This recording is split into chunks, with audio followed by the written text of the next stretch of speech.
I'll go ahead and get us started. My name is Emma Warfel. I'll let everybody else introduce themselves. I'm Mariana O'Neill.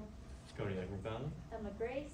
And Ryan Lajeunesse, unfortunately, is sick this morning, so we will be presenting his portions of the presentation. But he was nice enough to send us his notes, so we'll do our best to kind of cover everything that he was going to talk about. He was very adamant about doing the introduction, mainly because stress is a huge problem for students. At a show of hands, how many people experience stress kind of on a weekly basis? Would you say it's mostly due to school, academic stuff? I mean, we're all students, yeah? So that's really important because actually, in a study from the American Psychology Association, I believe, they found that 8 out of 10 college students experience frequent stress. That's a big number, and obviously all of you guys experience some level of this. And it's really important because it's a huge impediment to academic success. It's keeping you from your fullest potential. So since it's something that's so important that you know, it plays a big role in how successful you are in college, and eventually, you know, later in life, as a degree is a huge part of being successful. We wanted to look at how can students more effectively reduce their stress levels. And I'll kind of let Emma talk about how we're going to do this because it was found that exercise can reduce levels. So I'll let Emma talk about some of our variables and take it away from there. So before we got started on our research project, we read through what had already been conducted by other researchers. And a lot of them found a relationship between stress and exercise, but we wanted to have a more specific diagnosis. We wanted to understand what could we as students do to maximize that relationship in exercise and diminishing stress levels. Unlike the other researchers that came before us who were able to use biological measures to determine stress, I don't think Northern's board would approve us doing anything like that. So we found a researcher who created a stress score system where she asked people who were taking a survey to list how frequently they experienced different symptoms, and from that she came up with a stress score. So the more different symptoms that you have more frequently, the higher the score, and then if you have no symptoms whatsoever, your score would be 0. So for our, we just used her table with the exception of one variable, and so the highest score you could get was a 48 and the lowest you could get is a 0. And I'll go back to that in the next slide. Onto the results of that for just the stress. But the 3 factors we wanted to look at in relationship to stress was the frequency of the exercise, because that was the main focus of previous research. We wanted to see if it held consistent at Northern. The time of exercise in terms of not the amount of time, but the time of day people are exercising and how that impacts stress levels. And finally, we were looking at the setting. Particularly indoor and outdoor, seeing if being outside had any impact on the stress levels if you're exercising out there. So back to measuring our dependent variable, which was the stress.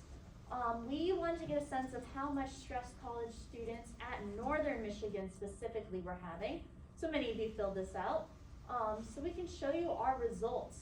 So we found that we are in a bad situation at Northern. We are very stressed out. And mind you, this survey was mostly filled out about 5 weeks ago. So that was long before finals were even on people's minds. So we found even the lowest scoring people were still averaging 1 stress symptom every single day. With our highest being well over 40. And I mentioned earlier, 48 was the highest possible score you can get. Our mean was around 27 symptoms of stress, but our most common was having about like 30 stress symptoms on the average week. We did find that female participants had a statistically significant higher level of stress than their male counterparts. Women had an average stress score of around 27.5, men around 22. It is worth noting that 75% of the people who responded to our survey were female.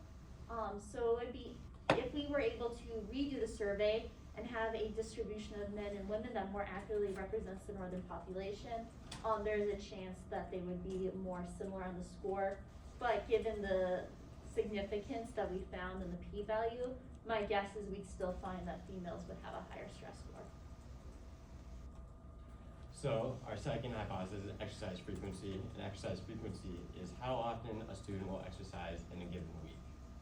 So, to be honest, frankly, we used a Likert scale to test this, which is, you can use it, we had never, once or twice a week, 4 to 6 times a week, and every day, multiple times a day. And at the end of the day, we found out that there is no significant difference between them.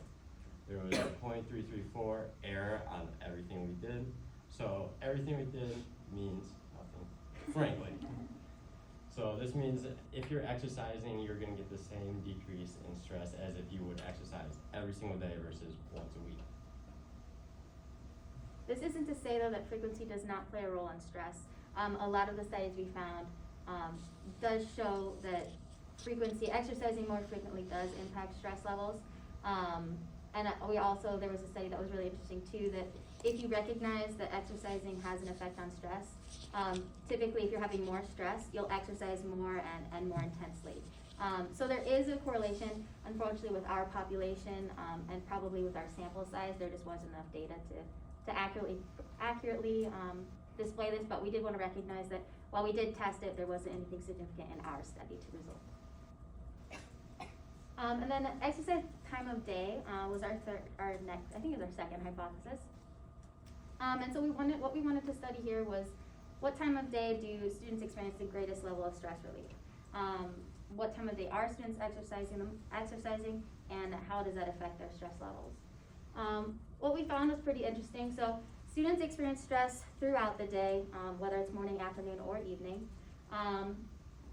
And what we found that was statistically significant was that between afternoon exercise and exercise in the evening, afternoon exercise had lower levels of stress. So people that were exercising, either it could have been morning with a related effect to the afternoon, or simply exercising afternoon. They had about a mean stress score of 24.7 compared to evening stress scores of 27.5. Again, this one, and when we were analyzing our data, had a p-value that was slightly higher. It's at around 8%. But we thought it was close enough to still recognize that there could be some statistical significance to this value, especially if we had an increased sample population and more responses in our sample, that we could see a more clearly defined difference between these two levels. As well as we also know that morning exercise does have a lot of effect on metabolic processes in the human body. Unfortunately, with our study, we didn't have enough evidence to support that, but previous studies have resulted that conclusion. So we would hope to see that as a statistical difference as well with an increased population. So the third hypothesis that we looked at, the fourth variable in this whole relationship, is the setting of the exercise, specifically indoor versus outdoor.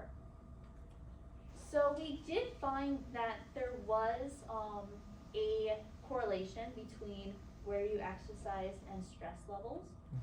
We found that if you exercise outdoors, it was more effective in reducing your stress levels. So that's fantastic news as we enter winter, right? So that is something that we want to examine a little further in terms of the effect of winter. But in general, if you have the choice between hitting the gym on the treadmill or running outside, go outside. You'll reduce your stress more. Right, and so to wrap up, stress levels are obviously really high among students, which was clearly shown through our data. And so we were able to determine that there was a statistically significant difference between afternoon and evening exercise. And that showed that those who exercise in the afternoon show less stress levels than those who exercise in the evening.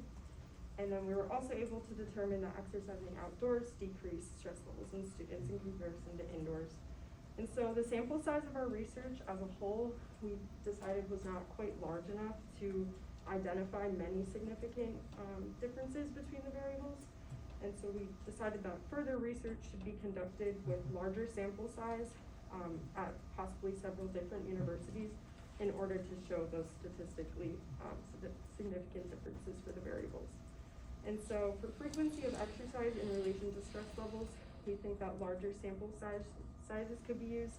And studies could look at what students need to complete like altogether and how much time they dedicate to completing those activities. And then for time of day of exercise, further research should figure out if afternoon exercise does really impact stress levels versus exercising in the evening.